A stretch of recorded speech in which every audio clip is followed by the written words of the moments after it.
candidat à la présidentielle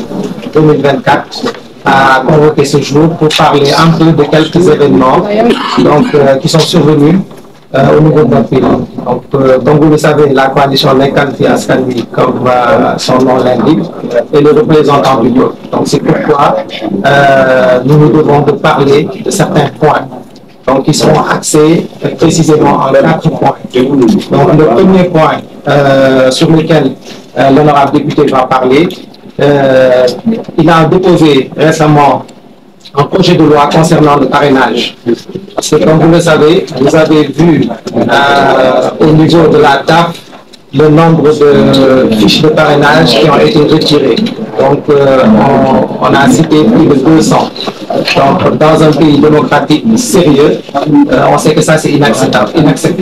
Donc, c'est la raison pour laquelle il a fait une proposition de loi. Donc, et il va développer tout à l'heure pour vous expliquer un peu les tenants et les aboutissants de ce projet de loi. Donc, le deuxième point va parler de la réintégration de Ousmane Sonko sur la liste électorale. Donc, chose que nous magnifions, parce qu'on se dit, enfin, on va être optimiste que la loi répond positivement à la demande du peuple et répond à la démocratie.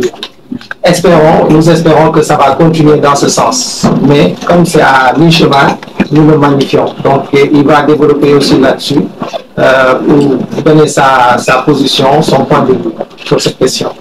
Donc, le troisième point, on va parler de la situation actuelle de l'Assemblée nationale, parce que nous avons tous constaté la dernière fois un blocage qu'il y a eu, parce que toute la journée au niveau de l'Assemblée nationale, concernant le Tahaou et Yewwi Askan Wi. Donc, il a une position là-dessus, il a un point de vue là-dessus, il a essayé de décanter la situation au sein même de l'Assemblée nationale. Il va en parler aussi comme troisième point de ce point de presse. Et en dernier, on ne peut pas clôturer sans parler de la situation actuelle en Palestine. Parce que nous savons que la Palestine, c'est un pays frère, c'est un pays ami, c'est un partenaire de très très longue date. Donc, ce qu'ils sont en train de subir actuellement, nous, en tant que représentants du peuple sénégalais, on ne peut pas rester muet, on ne peut pas rester insensible par rapport à ça. Donc, l'honorable député, Cheikh Abdou Bara Dolly, va aussi parler de ça, de cette situation en Palestine. Donc, en gros, c'est ça qui va résumer le point de presse. Après, quand il aura fini, peut-être on permettra 2 à 3 questions pour ne pas faire long. Et voilà, et après on va clôturer le point de presse. Je vous remercie. Merci. maa ngi leen di nuyu bu baax di rafetlu seen taxawaay di kontaan trop yéen ñëpp ngay ñëw pour taataan si li nga xamante ni moo war a jëm ci askan comme ni ko la porte-parole Demba waxee nekk coordonnateur régional sur la parrainage ñu ngi koy remercier si taxawaayam bu rafet. coalition bi nag comme ni nga ko xamee mooy la coalition Nekkal Fi Askan Wi kii nekk sama wet mooy monsieur Diouf dafa yore parti politique boo xam ne ñu ko récolte ba état ci coalition bi la bokk. liste bi seen tey bokk na si yi nga xamante ni moom la coalition bi am pour que mën a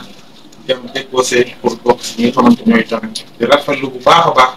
moom ak yeneen parti yi nga xamante yëpp tënk nañ coalition bi. ak ay mouvement politique yu toll si 70 pour le moment yoo xam ne ñëpp adhéré nañ ci li nga xam mooy coalition bi ba tax ñu jël suñu feuille parrainage numéro 146 nga dem ci élection loolu nag bu amee fan yëpp ku ne gis na li nga xam moo am ci situation de la parrainage 230 partis politiques wala ay candidats yoo xam ne dañ tey d'essayer pour jël li nga xamante ni mooy ay feuilles parrainage pour ñu dañoo war a nekk ay candidats ci 17 millions d'habitants pour man loolu dafa ñaaw ci démocratie dafa ñaaw ci république dafa ñaaw ci loo xamante ni tey lu sérieux la loo xamante ni askan wi ko war a joxe te ki nga koy jox mu war a nekk boo xam ne dafa war a méngoo ak ki nga xamante ni moom la askan wi war a joxe waaye rek tey da lay wane ni Macky Sall mi nga xam mooy njiitu réew mi moom si moom moo foyee bi nga xam mooy président de la république moo foyee république bi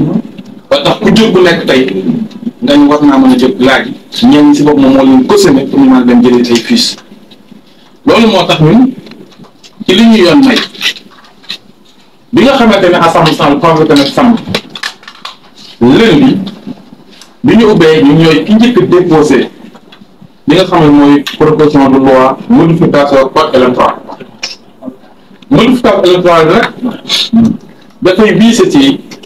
li nga xamante ni maanaam moo nekkoon ci révision constitution bi 11 mai 2018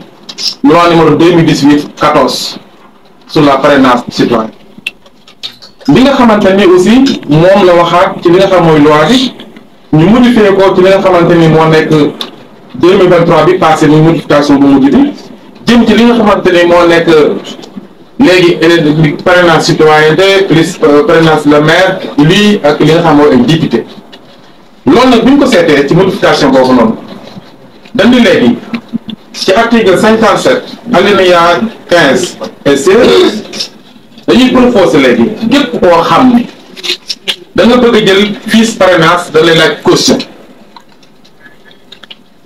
caution boobu nag ci biir proposition bi dafay nekk maanaam montant boo xam ni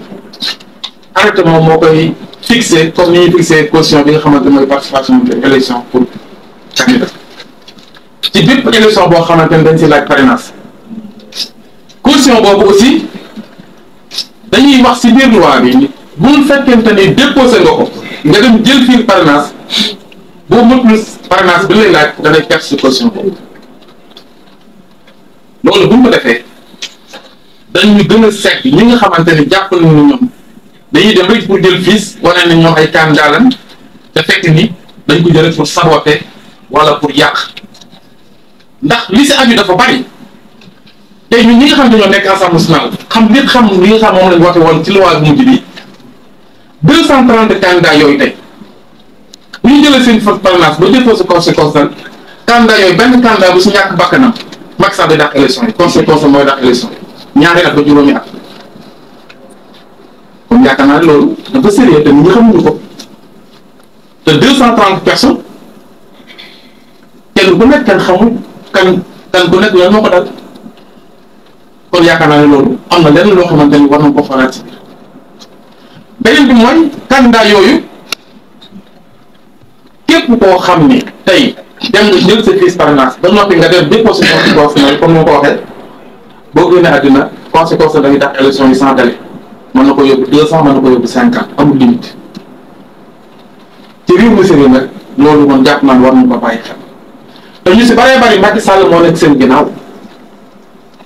loolu aussi il faut que nit ñi bàyyi xel